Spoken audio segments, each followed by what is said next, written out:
So, ayan guys, next project natin ay yung kanyang barrel. Kasi natapos na natin ay yung ating tank. Ang isusunod natin ay yung kanyang barrel. And then itong elbow. Ayan. Ayan. So ito po yung ating elbow. Pero pagdedikitin natin siya ng ganito. So babawasan lang natin ng mga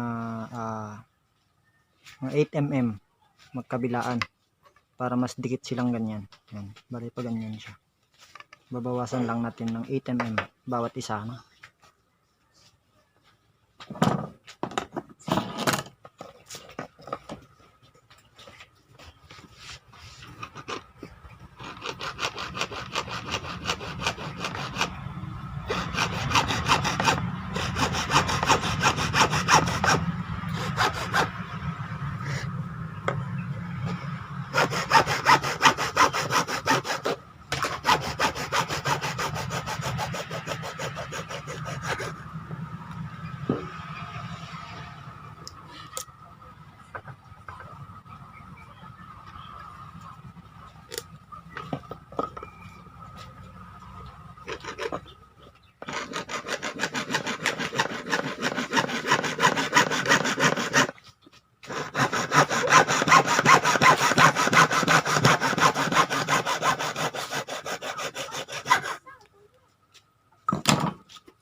Ayan, so nabawasan na natin. Pagditikitin na lang natin siyang ganyan. Ayan, para mas magkalapit dito. Maliit lang yung space. Para maliit lang yung space niya dito. Ayan. So nag-cut din tayo ng 1/2 na PVC para gamitin natin pandugtong dito sa dalawa. Ayan. Tapos yung kinat din natin na kabilang dulo. Bale, ganyan siya. Okay. Yan lang natin siya ng konting bulkasil sa para dumikit.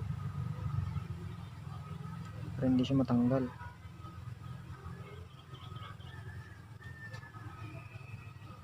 Pwede din naman super glue kung may super glue. Pero wala kasi available na super glue dito.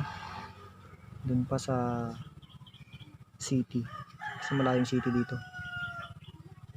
Wala tayong mabilan na super glue dito. Yan. So ipapasok lang natin siya. Yan. Dapat nakasagad. Yan. So konti na lang, no? Then dito sa kabila lalagyan din natin para magdikit silang dalawa. Kasi pag hindi natin nilagyan to, tatanggal. Tatalsik yan. Delikado din. So ayan, pagdidikitin na natin siya.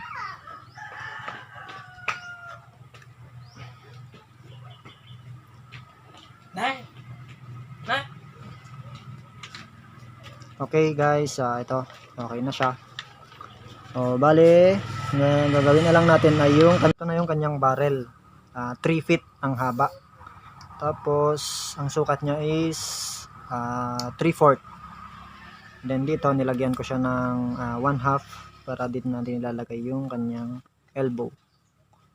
Yan. Paliganyan siya sa barrel niya. Yan. Tol tayo ng 1/2 na PVC para sa joinings ng ating elbow papunta sa barrel. Ayan.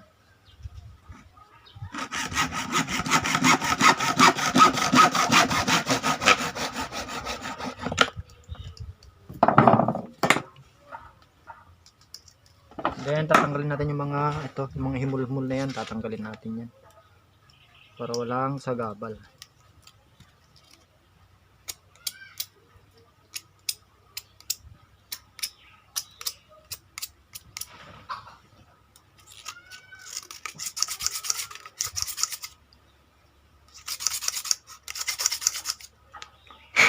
Okay guys, okay na. So bale, pagdudugtungin na lang natin siya. Ito lalagay natin. Ganyan. Tapos ito yung ating tank. Dito siya. And then yung ating barrel. Yan. So, bale ganito siya guys. Yan.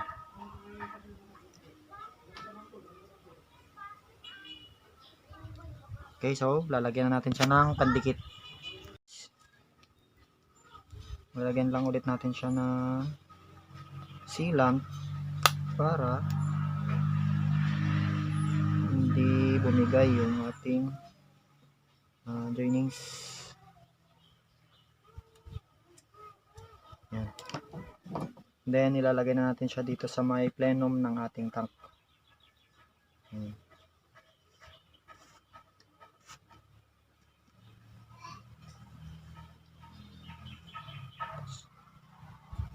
Na ilagay na natin yung kanyang joinings dito, joinings ng ating elbow. So pati yung dito sa kabila niya lalagyan din natin ng sealant.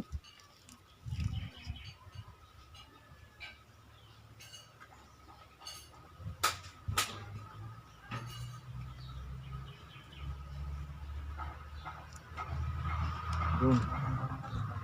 Then ilalagay na natin yung ating elbow.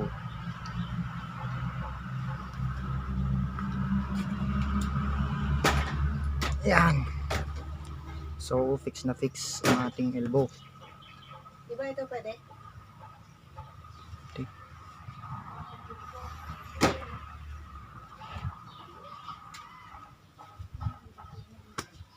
Tinanggal lang natin yung sobra-sobra. Then ang susunod ay yung kanyang barrel. Lalagyan din natin to ng sealant para dumikit talaga siya.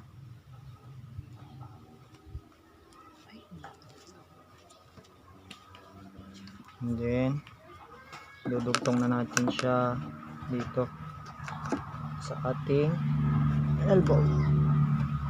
Ayun.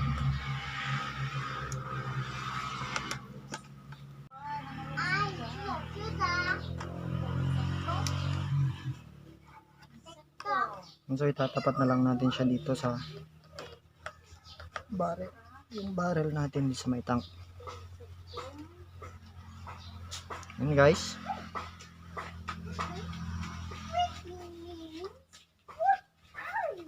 So okay na siya. Yan. Hintayin na lang natin ulit matuyo yung kanyang sealant. Then gagawin na natin yung kanyang body sa may part ng igniter.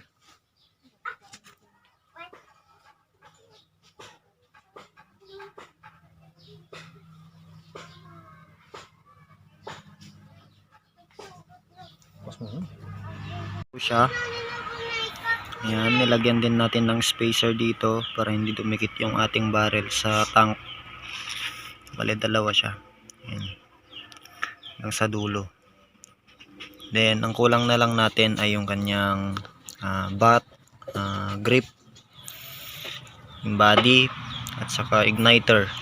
And then, yung ating stainless na barrel na maliit. 10mm ang loob para sa ating bala na Jolen ng MP. Yan. Wala pa kasi tayong mabilhan dito kasi walang available. So sa next episode na lang natin i-continue yung ating paglalagay ng barrel.